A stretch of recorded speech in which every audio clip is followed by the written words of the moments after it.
اسی طرح اللہ تعالیٰ ایک اور جگہ پر فرماتے ہیں تم اس سے پہلے پہلے اپنا مال خرچ کرو کہ تم پر وہ دن آ جائے کہ جس دن نہ دوستی کام آئے گی، نہ تجارت، نہ کوئی بدلہ، کوئی کسی کو فائدہ نہ پہنچائے گا۔ تو ہم دیکھتے ہیں کہ اسلام میں صدقے کا تصور بہت وسیع ہے۔ یہ صرف مال دینے کی حد تک محدود نہیں، بلکہ اچھی بات اور مسکرانے کو بھی صدقہ قرار دیا، کیونکہ اچھی بات بھی انسان اپنے دل سے کسی کو کچھ دے رہا ہوتا ہے نا۔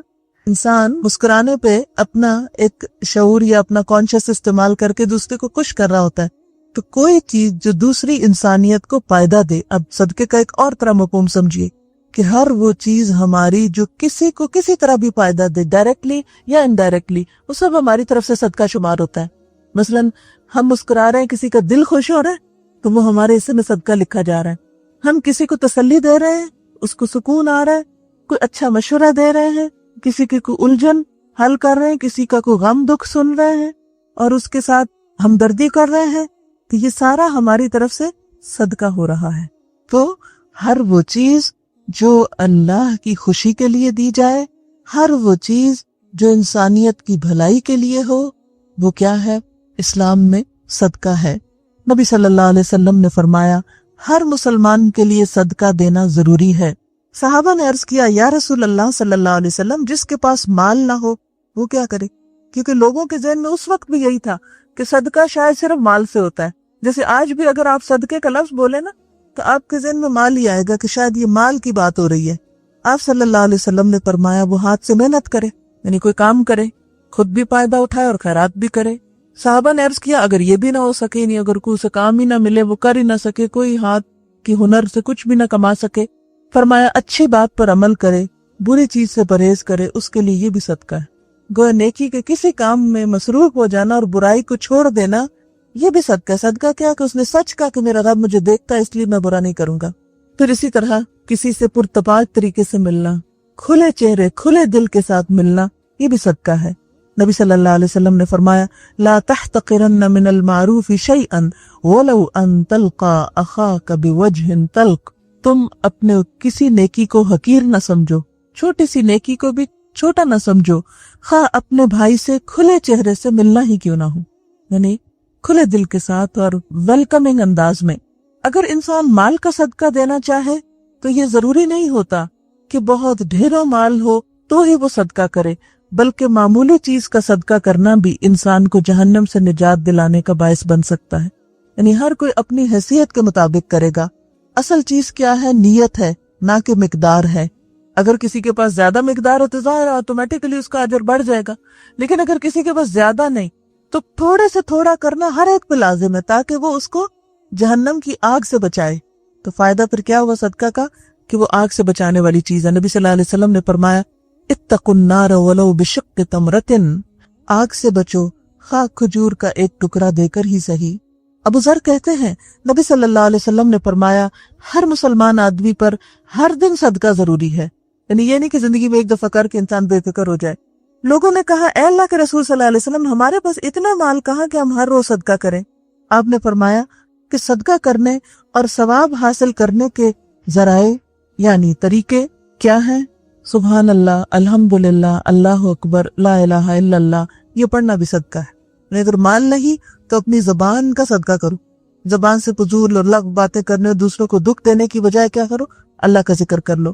دوسروں کو نیکی کی تلقین کرنا، کسی کو اچھی بات بتانا، گناہوں سے روکنا، راستوں سے کانٹے ہٹانا، کوئی بھی تکلیف دہ چیز ہٹانا، اگر کانٹا نہیں اور کوئی پتھر پڑا ہوا تو اس کو بھی ہٹانا، کسی بہرے آدمی کو زور سے بول کے بات سنانا، جو اونچا سنتا ہے اس کو اونچا سنانا، اندھے کی رہنمائی، یہ سب ثواب کے کام ہیں۔ آدمی کو اس کے مقصد کے سلسلے میں رہنمائی کریں، ان کو مشورہ لینا ہے تو آپ اس کو بتائیں کہ فلاں چیز وہاں وہاں۔ عموماً ہم نے کبھی نہیں سوچا ہم صدقہ کریں نا، لیکن اگر اللہ کی نیت سے یہ نہیں کہ اچھا آج میں اگر اس کو کر لوں پھر یہ مجھے بھی کرے، یہ نیت نہ ہو اس کے پیچھے، بلکہ کہ میرا رب مجھ سے خوش ہو۔ کسی کو رستہ بتا دینا، کسی کو کوئی جگہ کا بتا دینا، کسی کو کسی بھی چیز کے بارے میں کوئی گائیڈنس دینا، اور مصیبت زدہ فریادی کی مدد کے لیے دوڑنا بھی صدقہ ہے۔ یعنی اگر کوئی پکار رہا ہے میں ڈوب رہا ہوں تو اس کو آگے بڑھ کے نکالنا اس مصیبت سے، یہ کپڑا پھنس گیا، ہاتھ کسی چیز میں آ گیا، کوئی جل گیا، کوئی اینی کائنڈ آف ہیلپ، کسی کمزور کے بوجھ کو جو اس سے نہ اٹھتا ہو، یعنی کسی کا سامان اٹھا کے اسے ہاتھ یا سر پہ اٹھا لینا، یہ بھی صدقہ کہلاتا ہے۔ بس یہ سب کا سب تیری طرف سے تیرے نفس پہ صدقہ ہے. یعنی اگر مال نہیں تو ڈفرنٹ قسم کی خدمت خلق کے کام جو ہے صدقہ ہے. نبی صلی اللہ علیہ وسلم نے فرمایا کوئی مسلمان درخت لگائے اور اس کے پھلوں سے چڑیاں کھائیں یا غریب آدمی کھا لے تو اس کا ثواب اسے ملے گا. ہاں وہ خود فوت بھی ہو گیا اور اس کو صدقہ جاریہ کہتے ہیں کہ ہمارے کسی عمل سے ہمارے مرنے کے بعد انسانیت کو بھلائی پہنچے، کہا وہ ایک درخت ہی کیوں نہ ہو. اسی طرح باغ کے پھلوں کو چور لے گئے، کسی نے چھین لیا، یہ سب اس کے نامہ اعمال میں بطور صدقہ کے قیامت تک لکھا جائے گا. یعنی چاہے کوئی اچھا لو یا برا لو، کسی نے بھی فائدہ تھا. حتیٰ کہ ایک حدیث میں آتا ہے کہ اگر کسی کھیت سے کوئی چڑیا چگ جاتی ہے تو بھی لگانے والے کے حصے میں وہ صدقہ لکھ لیا جاتا ہے. ورنہ تو انسان کا غم کے مارے برا حال ہو جاتا ہے، یہ لے گیا، وہ کر گیا، وہ کر گیا.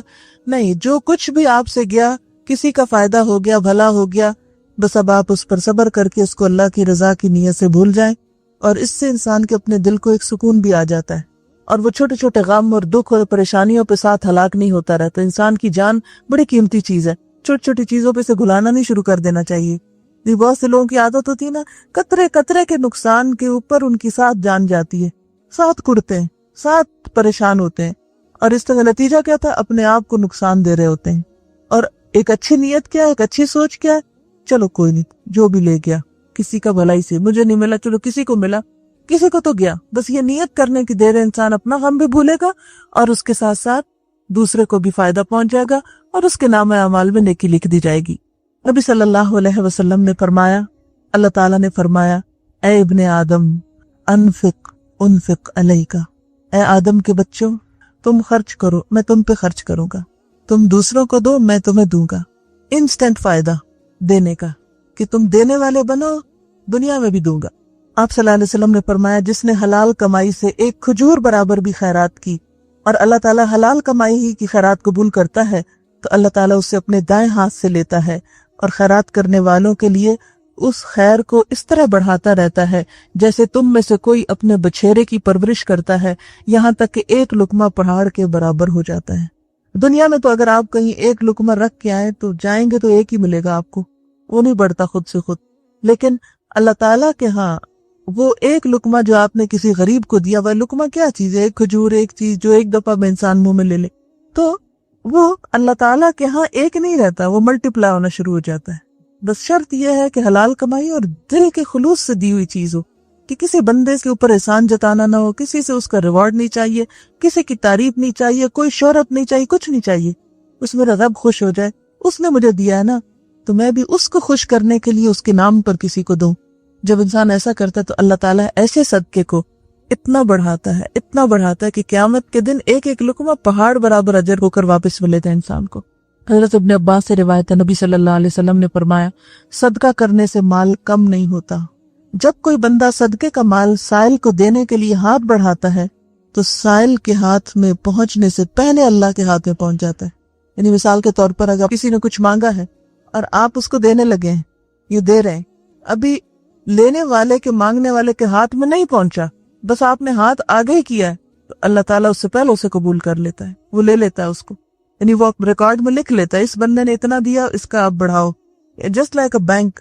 اور کوئی بینک بھی لقمے کو پہاڑ بنا کے نہیں دیتا آپ کو، لیکن اللہ تعالیٰ کا جو آخرت انویسٹمنٹ بینک ہے، وہاں نیک نیتی کے ساتھ جو ڈپازٹس ہوتے ہیں وہ اسی طرح بڑھتے ہیں. نبی صلی اللہ علیہ وسلم نے فرمایا جو شخص اپنی غربت اور مفلسی کے باوجود، یعنی فقیر ہے خود، اس کے باوجود اپنے تھوڑے مال میں سے کچھ اللہ کی راہ میں خرچ کرے گا، کیونکہ بعض اوقات لوگ کہتے ہیں نا یہ تو امیروں کا کام ہے، وہ دیں، ہم کیا دیں، ہمارے حصے میں تو نہیں. فرمایا جو غربت کے باوجود اللہ کی راہ میں دے گا، اس کو امیر آدمی کے بہت سے مال سے بھی زیادہ ثواب ملے گا، کیونکہ اس نے بڑی مشکل حالات میں دیا ہے.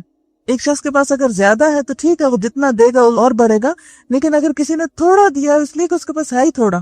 مثلاً اگر آپ دیکھیں کہ کسی کے پاس 100 درہم ہے تو اس میں سے اس کے لیے ایک بھی نکالنا مشکل ہوتا ہے، لیکن اگر کسی کے پاس 1000 ہے تو اس میں سے ایک نکالنا مشکل نہیں ہوتا.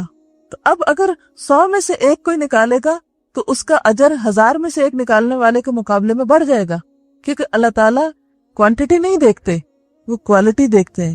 اور انسان کا حال یہ دیکھتے ہیں کہ اس نے کس مشکل سے نکالا ہے، اس کے پاس ہے ہی تھوڑا، یہ اتنا ہی دے سکتا ہے. وہ جنگ تبوک کا واقعہ نا، کہ جب حضرت ابوبکر صدیق رضی اللہ تعالیٰ عنہ اپنے پورے گھر کا سامان لائے تھے، حضرت عمر اپنا آدھا سامان لائے تھے، لیکن ایک صحابی جو ساری رات یہودی کا کنواں چلاتے رہے اور ایک مٹھی کھجوریں ملی، وہ سویرے آیا اور وہ ایک مٹھی دے گئے. آپ صلی اللہ علیہ وسلم نے اس مال کو سارے مال کے اوپر رکھا اور کہا باقی سب ایک طرف اور یہ ایک مٹھی کھجوریں ایک طرف، کیونکہ اس نے بڑی مشقت سے کمائی. اس لیے جب انسان مشکل حالات میں بھی صدقہ کرتا ہے تو اللہ تعالیٰ کے نزدیک بہت زیادہ قدر پاتا ہے. اسی طرح انسان اگر دوسروں کی طرف سے صدقہ کرتا ہے تو دوسروں کو بھی ثواب ملتا ہے اور خود کو بھی ملتا ہے. اللہ تعالیٰ اس کا ثواب دگنا کر دیتے ہیں. مثلاً آپ صدقہ دے رہے ہیں، ساتھ نیت کر رہے ہیں اللہ میری ماں کو بھی ثواب پہنچے، اللہ میرے والدین کو پہنچے، میرے سارے پہنچ شدہ رشتہ داروں کو پہنچے، یا ایون زندہ کو بھی آپ کہہ سکتے ہیں، میرے بچوں کی طرف سے بھی دیتے ہوئے ان کو بھی مل جائے گا. اللہ کے خزانے بہت وسیع ہے نا، وہ ہماری طرف تھوڑی ہے گن گن کے دے نہیں تم نے اتنا دیا تھا بس اس کو مل سکتا ہے، اس سے آگے نہیں، اب اتنے زیادہ اتنا نہیں میں دے سکتا. نہیں، وہ تو زمین و آسمان کا بادشاہ ہے، اس کے لیے کچھ مشکل نہیں. تو جب آپ دیتے ہیں دوسرے کی طرف سے تو اس کو بھی ملتا ہے. یا یہ کہ مال شوہر کا ہے اور اس نے آپ کو دے رکھا ہے کہ آپ بھی دیں، تو شوہر کو ملے گا اور آپ کے ہاتھ سے جا رہا تو آپ کو بھی ملے گا اس کا اجر. آپ صلی اللہ علیہ وسلم نے فرمایا کسی کے مال سے مالک کی اجازت سے دوسرا شخص اپنے ہاتھ سے صدقہ کرے تو اسے بھی مالک کے برابر ثواب ملے گا اور مالک کے ثواب میں کوئی کمی نہ ہوگی. مثلاً آپ اپنی کسی بہن کے گھر میں ہیں یا بھائی کے گھر میں ہیں یا پیرنٹس کے گھر میں ہیں، کوئی فقیر آ جاتا ہے، اب آپ نے اٹھا کے فقیر کے ہاتھ میں دیا تو جتنا مالک کو ثواب ملا آپ کے ہاتھ کے دینے کی وجہ سے اتنا ہی آپ کو بھی ساتھ مل گیا.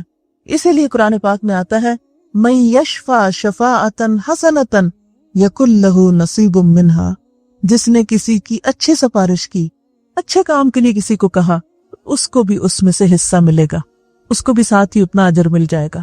اسی لیے حضور صلی اللہ علیہ وسلم کا ایک بڑا دلچسپ طریقہ تھا. آپ مجلس میں جیسے بیٹھے ہوتے تھے، سیکھ سکھا رہے ہوتے تھے، تو کوئی اگر آتا تھا آپ سے کچھ اپنی حاجت لے کے کچھ مانگنے کے لیے تو آپ صلی اللہ علیہ وسلم صحابہ سے کہتے تھے تم اس کی سفارش کرو، پھر اللہ نے جو دلوانا ہوگا مجھ سے میں دوں گا، تم سفارش کرو. کیوں؟ تاکہ تم محروم نہ رہ جاؤ، تمہیں بھی اجر مل جائے، تمہیں یہ کہنے کا اجر مل جائے گا کہ اللہ کے رسول صلی اللہ علیہ وسلم اس کو فلاں چیز دے دے. اس سے آپ صلی اللہ علیہ وسلم کا ایک اور اتنا پیارا طریقہ سامنے آتا ہے کہ آپ سب کو ساتھ لے کے چلتے ہیں. ورنہ آپ یہ بھی تو کر سکتے تھے ٹھیک ہے مجھ سے مانگا میں دے رہا ہوں بس ختم. نہیں، صحابہ پاس بیٹھے ان کو کہا اچھا تم بھی کہو، ان کو نیکی کمانے کا چانس دیتے ہیں. اسی لیے آپ کو وَكَانَ بِالْمُؤْمِنِينَ رَحِيمًا کہا گیا نا کہ آپ مومنوں پر بہت مہربان تھے، ان کو نیکی کمانے کے موقع دیتے تھے. یہ بھی کسی کی مہربانی ہوتی ہے کہ وہ ہمارا دھیان کرائے اس چیز کی طرف کہ دیکھو یہ کر لو. بعض اوقات کیا ہوتا ہے ہم کچھ کرنے لگتے تو لوگ کہتے ہیں نہیں کوئی ضرورت نہیں کرنے کی، الٹا ہمیں کٹ ڈاؤن کرتے ہیں، وہ کام نہیں کرنے دیتے. اور عام طور پر صدقہ خیرات میں کوئی نہ کوئی بیچ میں آ کر رکاوٹ بنتا ہے. آپ مشورہ کریں نا شوہر سے، آپ مشورہ کریں بھائی سے، یہ کہے کہ تم پاگل ہو گئی ہو، نہیں کرنے دیتے. حالانکہ ایک دوسرے کو نیکی کے کاموں پہ انکریج کرنا چاہیے. ہاں یہ الگ بات ہے کہ ہر چیز ایک لمٹ کے اندر ہونی چاہیے. حضرت ابو ذر سے روایت ہے کہ میں نبی صلی اللہ علیہ وسلم کے ساتھ مدینے کی سنگریزے یعنی ہارڈ زمین پہ چل رہا تھا. احد پہاڑ ہمارے سامنے آ گیا. آپ نے فرمایا ابو ذر، میں نے کہا لبیک یا رسول اللہ صلی اللہ علیہ وسلم. آپ نے ارشاد فرمایا مجھے یہ بات پسند نہیں کہ میرے پاس احد پہاڑ کے برابر سونا ہو، پھر مجھ پہ 3 دن ایسے گزرے کہ ان میں سے 1 دینار میرے پاس موجود ہو. اتنا بڑا دل تھا آپ کا. اگر مجھے احد جتنا سونا مل جائے تو میں 3 دن سے پہلے اسے اللہ کے راستے میں دے دوں. ہاں صرف اتنا جسے میں قرض کی ادائیگی کے لیے سنبھال کر رکھ لوں، بچاؤں گا تو صرف قرضہ ادا کرنے کے لیے، مگر میں اسے اللہ کے بندوں میں اس طرح اور اس طرح اور اس طرح تقسیم کروں، یعنی خوب دوں، اپنے دائیں اپنے بائیں اپنے پیچھے کی طرف آپ نے اشارہ فرمایا. پھر آپ آگے چلے، پھر فرمایا زیادہ مال و دولت والے وہی قیامت کے دن بہت کم ہوں گے یعنی اجر و ثواب میں، مگر وہ لوگ جو مال کو اس طرح اور اس طرح اپنے دائیں اپنے بائیں اور اپنے پیچھے خرچ کرے، اور ایسے لوگ بہت کم ہیں. یعنی قیامت کے دن ان کا اجر و ثواب نہیں ہوگا الا یہ کہ وہ دنیا میں اس سے نیکی کما لیں. میں ایک مندر کو دی تو انہوں نے ہمیں ایکسپلین کیا کہ یہ مندر بنا کیسے. نا میں زیادہ انٹرسٹڈ تھی کہ مجھے اپنے ریچولز کے بارے میں بتائیں، وہ انٹرسٹڈ تھے کہ ہم مندر کے بارے میں بتائیں پہلے. تو میں نے کہا کہ ٹھیک ہے آپ بتائیں. وہ بالکل انٹرسٹ سے انہوں نے شروع کیا کہ کس طرح یہ بنا. پتھر کا بتایا سارا کہ یہ سارا راجستھان سے آیا ہے کیونکہ وہاں کا پتھر کارونگ کے لیے بہت اچھا ہے، تو سب وہاں سے امپورٹ کیا گیا. پھر ہم اندر آئے تو بتایا کہ یہ جو ساری اندر کی کارونگ ہے یہ دنیا کا سب سے بڑا مندر ہے جس کی اندر جو ہے یہ سب لکڑی لگی ہوئی ہے نا، اور لکڑی بھی گنڈا کی مہاگنی تھی. اور پھر بتایا کہ یہ ساری لکڑی ممباسا پورٹ سے گجرات میں ایکسپورٹ ہوئی، پہلے وہاں بھیجی گئی، اور وہاں پر 250 پیپل نے اس کے اوپر کام کیا دن رات، اور 1 سال میں اس کو تیار کیا. پھر جگسا پیسز کی طرح وہ سارا کچھ یہاں لائے اور اس کو سارے کو یہاں جوڑا گیا. اور یہ جتنی لکڑی ہے یہ صرف ایک شخص نے ڈونیٹ کی ہے. تو میں سوچ رہی تھی کہ ہم مسلمانوں کے ہاں وہ دل نہیں، حالانکہ اللہ نے ہمارے لیے وعدہ کر رکھا ہے کہ کل تمہیں کئی گنا بڑھا کے دوں گا، وہ عالیشان جنتوں کی شکل میں. لیکن ان بیچاروں کو یہاں خرچ کرنے کے بعد کل پتہ نہیں کیا ہوتا ہے کیا نہیں ہوتا. لیکن اس کے باوجود بھی اپنے دین کی، اپنے دھرم کی حفاظت کے لیے، اس کی شان و شوکت کے لیے، اور اندر کوئی لائبریری نہیں، کوئی علمی چیز نہیں، صرف یہ ہے کہ بت وغیرہ رکھے ہوئے ہیں اور لوگ آ رہے ہیں اور جا رہے ہیں، جو بھی اپنی عبادت ہے کر رہے ہیں. اتنی مہنگی بلڈنگ کو اور اتنی خوبصورت بلڈنگ کو میں دیکھ کے سوچی تھی کہ اس کا یوز کیا ہے نا، what's the use of it. اگر اتنی بڑی لکڑی لگی ہوئی بھی ہے، سوائے اس کے کہ ایک شان و شوکت ہے، اس کے علاوہ اس کا مصرف نہیں ہے. اسی لیے اسلام میں سادی مسجدیں بنانے کا کہا گیا ہے، اور باقی پیسہ جو ہے وہ انسانیت کی بھلائی کے ایسے کاموں میں لگے کہ جس سے زیادہ اللہ کی بات دوسروں تک پہنچے. پھر آپ دیکھیں کہ نبی صلی اللہ علیہ وسلم نے فرمایا، انسان کہتا ہے میرا مال، حالانکہ اے انسان تیرا مال وہ ہے جو تو نے کھا کر ختم کر دیا، یا پہن کے پرانا کر دیا، یا صدقہ کر کے آگے بھیج دیا، یعنی اپنے آگے جانے سے پہلے اس کو آگے بھیج دیا. اب جسے ہم دنیا میں کیا کرتے ہیں، بعض اوقات ہمیں اگر کہیں جا کر رہنا ہے تو ہم اس کے لیے، کئی لوگ جیسے پاکستان سے باہر کام کرتے ہیں پھر واپس اپنے ملکوں میں جاتے ہیں، تو ساری زندگی کام کرتے ہیں اور جو پیسہ ہوتا ہے وہ اپنے ملک میں ٹرانسفر کرتے رہتے ہیں، پھر وہاں جا کے گھر بناتے ہیں، رہتے ہیں.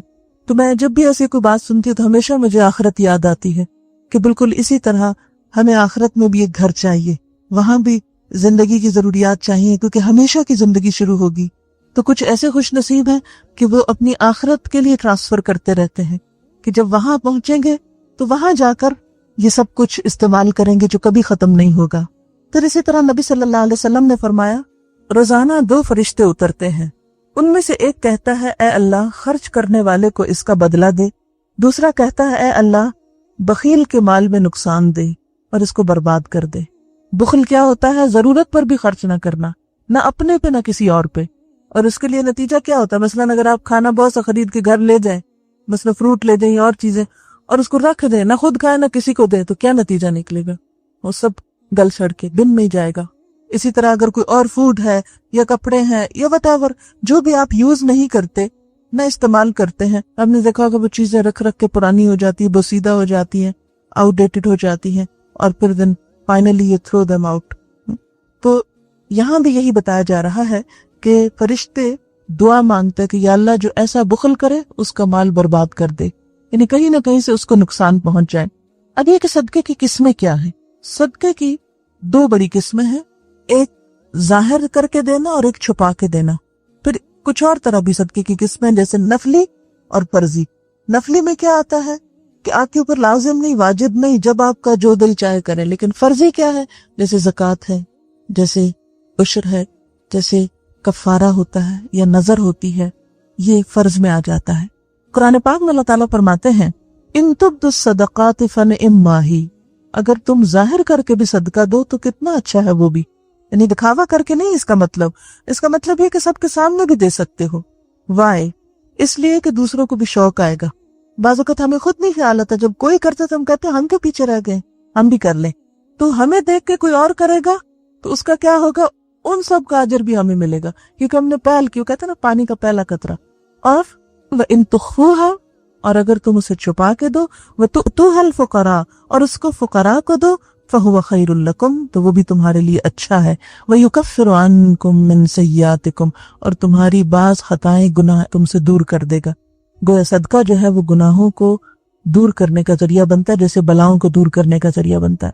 اچھا، دوسری آیت میں پتہ چلتا ہے الذین ينفقون اموالهم باللیل والنہار سرا وعلانیۃ فلہم اجرہم عند ربہم ولا خوف علیہم ولا هم يحزنون. جو لوگ دن اور رات کھلے اور چھپے اپنے مال خرچ کرتے ہیں تو ان کے لیے ان کے رب کے پاس اجر ہے، ان پر نہ کوئی خوف ہوگا نہ وہ غمگین ہوں گے. دن اور رات کا فرق کیا ہے؟ دن کو تو نظر آتی چیز رات کو چھپ جاتی ہے، اور پھر چھپا کے اور دکھا کے دونوں طرح. جب ہم قرآن پاک اور احادیث کی مختلف چیزوں کو پڑھتے ہیں تو پتہ یہ چلتا ہے کہ وہ مال جو آپ کسی